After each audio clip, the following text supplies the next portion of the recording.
जैसा कि आप सब लोग जानते हैं कि कुरुक्षेत्र विश्वविद्यालय हरियाणा का सबसे पुराना और सबसे बड़ा विश्वविद्यालय है और हमारे प्रदेश का इकलौता A++ ग्रेड विश्वविद्यालय है सरकारी विश्वविद्यालयों के बीच।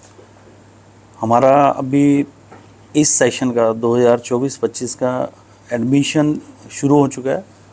ऑनलाइन के माध्यम से सभी एडमिशन हो रहे हैं। 3rd वीक ऑफ मई से एडमिशन प्रोसेस शुरू हुआ था हमारा, और अभी ये कुछ एक डिपार्टमेंट्स के अंदर ये 15 जून लास्ट डेट है और कुछ एक में हमारे ये 17 जून लास्ट डेट है इसकी। और काफ़ी अच्छा रिस्पांस हमारे को इसमें एडमिशन्स में अभी तक देखने को मिला है, जितनी एप्लीकेशंस अभी तक आई हैं। क्या प्रायोरिटी खास रह रही है इस बार? प्रायोरिटीज़ हमारी यही है कि हमारे बच्चों को ड्यूरिंग एडमिशन्स कम से कम डिफ़िकल्टी फेस हो, और हमारी यूनिवर्सिटी की जो प्लस पॉइंट्स हैं वो हम अपने जो एस्पायरेंट्स हैं यहाँ पे एडमिशन्स लेने के लिए उन तक पहुँचा पाए। तो उसके लिए हमारे सभी डिपार्टमेंट्स, आजकल आप लोग देख रहे होंगे कि न्यूज़पेपर्स के अंदर एडवर्टीजमेंट्स भी आ रही हैं, सोशल मीडिया के ऊपर भी हम अलग अलग डिपार्टमेंट्स के एडवर्टीजमेंट्स को भेज रहे हैं।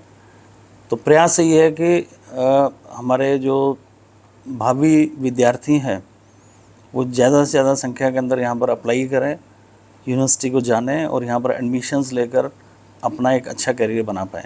सर, लास्ट सेशन में स्ट्रेंथ कितनी रही थी और इस बार क्या संभावना? हमारी यूनिवर्सिटी जो है डिस्टेंस एजुकेशन, ऑनलाइन और जो हमारे कन्वेंशनल प्रोग्राम्स हैं, इन सब को मिलाकर 200 से ज़्यादा एकेडमिक प्रोग्राम्स यूनिवर्सिटी में चलाते हैं हम लोग, जिसमें लगभग आप ये मानिए कि 7000 के करीब हमारे एडमिशन्स हमारे जो कन्वेंशनल प्रोग्राम्स हैं उनके माध्यम से होते हैं, और लगभग 8000 के करीब हमारे डिस्टेंस एजुकेशन और ऑनलाइन के माध्यम से एडमिशन्स होते हैं।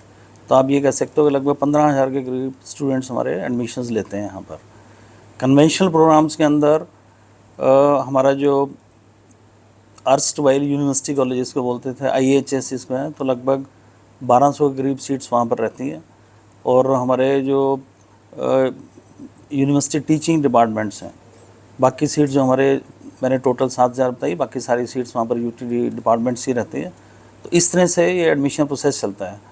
एंड हम सब लोग जैसे पता है कि it's a multi discipline university, तो अलग अलग डिसिप्लिन्स के विषय यहाँ पर पढ़ाए जाते हैं और उसी हिसाब से ये एप्लीकेशंस कॉल करे जाते हैं। अच्छा, दूसरा A++ ग्रेड यूनिवर्सिटी है, बड़ा गौरवशाली है, A++ ग्रेड यूनिवर्सिटी है। हाँ जी, खासतौर पे कई ऑनलाइन कोर्सेज भी हैं यहाँ पे, हाँ जी, जर्मन का है। हाँ जी, हाँ जी, हाँ जी। कुछ नया कोर्स कोई?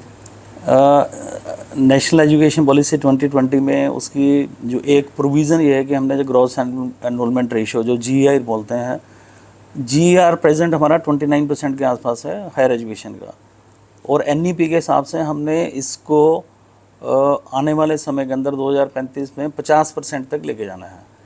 तो फिज़िकल प्रोग्राम्स के माध्यम से पॉसिबल नहीं है, यानी कि हमको पूरा प्रयास करना पड़ेगा कि हम डिस्टेंस एजुकेशन, ऑनलाइन और फिज़िकल प्रोग्राम्स तीनों में अपनी क्षमताओं को बढ़ाएं। उसी के अनुरूप हमने पिछले 2 साल के अंदर जो ऑनलाइन प्रोग्राम्स हैं उसके अंदर काफ़ी नए प्रोग्राम शुरू किए। लगभग 19 से करीब नए एकेडमिक प्रोग्राम शुरू किए गए हैं इसके अंदर। इन 19 में से जो 7 प्रोग्राम है वो जो हमारा लेटेस्ट फील्ड है IR4, जिसको इंडस्ट्रियल रेवोल्यूशन 4 बोलते हैं, जिसके अंदर ये हमारा cyber security, artificial intelligence, machine learning, cloud computing, इस तरह के विषय हैं उसके अंदर। 3 प्रोग्राम इसमें लैंग्वेज से रिलेटेड हैं, जो जर्मन, जापानीज़ और फ्रेंच लैंग्वेज है, और बाकी के जो 9 प्रोग्राम है वो हमारे जो प्रोग्राम्स जिसमें प्रोफेशनल प्रोग्राम्स MBA है, MC है, और जो हमारे कन्वेंशनल प्रोग्राम चलते हैं जिसमें MA है, MA मास कम्युनिकेशन है, BBA है, BBA है, BCA है। इस तरह के ये प्रोग्राम्स एक कंप्लीट पैकेज जो ऑनलाइन प्रोग्राम्स के माध्यम से भी दिया गया है। हमारे जो छात्र फिजिकल एजुकेशन में वो भी अगर चाहें तो अपने कुछ एक कोर्सेज़ को जो ऑनलाइन के कोर्सेज़ हैं वहाँ पर भी इंटीग्रेट कर सकते हैं। ये फैसिलिटीज़ इसके अंदर है। ये था कि जैसे आपने बात की नई एजुकेशन पॉलिसी की, तो आप लोग नई एजुकेशन पॉलिसी के तहत जो है किस तरह के नए कोर्सेज लेके आ रहे हैं? जैसे ये बात की गई कि रोजगार परक एजुकेशन होना चाहिए, साथ में जो है शोध पर भी ध्यान दिया देने की बात न्यू एजुकेशन पॉलिसी में की गई है। तो उस लिहाज से आप लोगों ने कितने नए कोर्सेज आप लेके आ रहे हैं और इस ओर आप आगे कैसे बढ़ेंगे? देखिए, एक तो नए प्रोग्राम्स के बारे में तो मैंने आपको बता ही दिया, जो नए प्रोग्राम्स हम लोग शुरू कर चुके हैं। इवन जो हमारे एग्जिस्टिंग प्रोग्राम्स भी हैं उन सब के अंदर आपने कहा ना, जैसे कि रोजगार परक शिक्षा प्रणाली, तो सभी प्रोग्राम्स के अंदर स्किल एनहांसमेंट कोर्सेज डाले गए हैं। जैसे एक बीए का स्टूडेंट है तो कम से कम वो अपने बीए के सेमेस्टर के दौरान, जो 6 सेमेस्टर हैं उसमें 5 सेमेस्टर के अंदर वो स्किल एनहांसमेंट कोर्सेज पढ़ रहा है। रिसर्च की बात करें तो बीए के स्टूडेंट को भी 4th ईयर में जाने का प्रोविज़न है। अगर वो चाहे तो बीए ऑनर्स जब करेगा तो he can do BA honours with research also. तो उसमें एक शोध का भी रखा गया है। स्किल एनहांसमेंट कोर्सेज़ के साथ साथ इसमें वैल्यू एडिड कोर्सेज़ भी हैं, जिसके अंदर आप जो हम बात वैल्यू एजुकेशन की बात करते हैं, एनवायरनमेंट से रिलेटेड हमने एजुकेशन देनी है, इस तरह के कोर्सेज़ उसके अंदर रखे गए हैं। एबिलिटी एनहांसमेंट कोर्सेज़ में, जिसके अंदर कि स्टूडेंट चाहे तो अपनी भाषा के अंदर पढ़ सकता है, उसके अंदर अपनी भाषा यानी कि हिंदी के साथ साथ इंग्लिश की ऑप्शन दी गई है, पंजाबी की ऑप्शन है, संस्कृत की ऑप्शन है। इस तरह विभिन्न भाषाओं की उसके अंदर ऑप्शन अवेलेबल है, सभी प्रोग्राम्स के अंदर है। बीए करेगा बच्चा, बीएससी करेगा, बीकॉम करेगा, ये सभी के अंदर ये प्रोविज़न डाला गया एनईपी के तहत। इसके साथ ही इसको और भी रोज़गार परक शिक्षा प्रणाली बनाने के लिए नॉट ओनली कि स्किल एनहांसमेंट कोर्सेज टीच कर रहे हैं, ये फर्स्ट ईयर के बाद उसके अंदर इंटर्नशिप करने का प्रोविज़न रखा गया है।